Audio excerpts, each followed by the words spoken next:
पुणी प्रभु लिंगराज उपवास नीतिकांति बंद कले सेवायत आज पाली समर्था निजोग सेवायत बंद कर लिंगराजों सेवा सकाळु साहाण मेला सूर्य पूजा पर द्वारपाल पूजा परठू नीतिकांति बंद रही नियंस पाली पड़ुथिबारु मंदिर प्रशासन एथिरे हस्तक्षेप करी समाधान करिनथिबारु महाप्रभु लिंगराज उपवास रहितबा कुहा जाउछि। महाकार्तिक मासरे खाड़ा उपवास रे महाप्रभु हबिष्याळी माने मध्य प्रभुंक महाप्रसाद पाइबारु वंचित हेउछन्ति।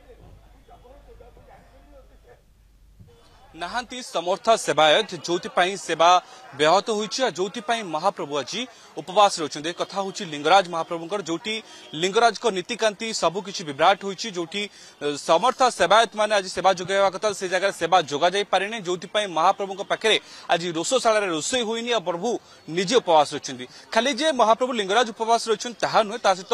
हजार हजार संख्या रे जो माने हबिष्याळी रहिछन्ति कार्तिक मास रे सेमान मध्ये उपवास रहिछन्ति। ए चित्र वर्तमान जेतो लिंगराज मंदिर भीतर आसुची हेतले समस्तक बा भक्त मानक महल एक आवेगर स्थिति वर्तमान उपजिछि। आमे देखौछि लिंगराज मंदिर बाहर अछि सेवायत माने मत रहिछि ताको सहित आमे आलोचना करबा। भाई वर्तमान महाप्रभु निजे उपवास रे रहिछन्ति कोन पई भगवान कर एबले स्थिति वर्तमान देखबा मिल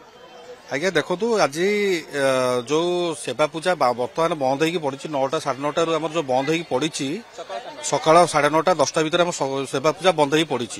एठी गोटे सेवायत जो अच्छा निजोग अच्छा समर्था सेवायत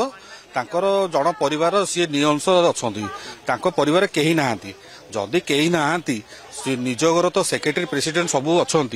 अलग जो परिवार जो सदस्य को क्या तो आणिकी ठाकुर सेवा पूजा आरंभ कर किंतु सी किसी करेलेनी। सकाळु महाप्रभुंकर मंगल आरती सरी द्वार फिटा होता द्वार फिटा होकर महाप्रभुंकर दर्शन साहाण मेला दर्शन होता सबु भक्त दर्शन करते 9:30 पर दर्शन बंद हो सूर्य पूजा आरंभ हो महाप्रभु भेष हवा बेलू नीति बंद हो आज्ञा मुखा लागू होती